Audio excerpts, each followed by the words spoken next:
একদিকে যুদ্ধ, হাহাকার, রক্তস্রোত, অন্যদিকে অনিঃশেষ প্রেম বাসনা।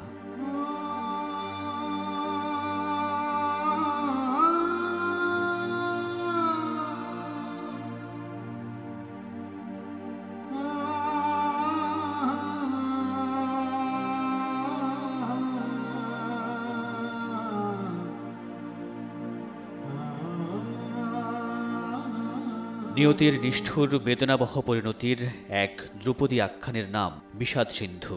আর সেই আখ্যানের অমর স্রষ্টা বাংলা সাহিত্যের নন্দিত প্রতিভা মীর মোশাররফ হোসেন।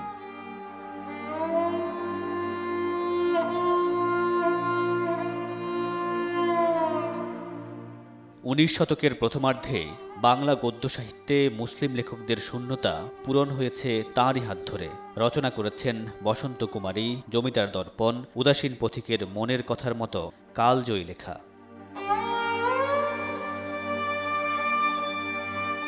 জমিদার পরিবারে বেড়ে উঠলেও প্রগাঢ় এক বিষাদ আর বিরহের স্পর্শ নিয়ে ১৯১২ সালের ১৯ ডিসেম্বর এই মহান লেখকের জীবন অবসান ঘটে।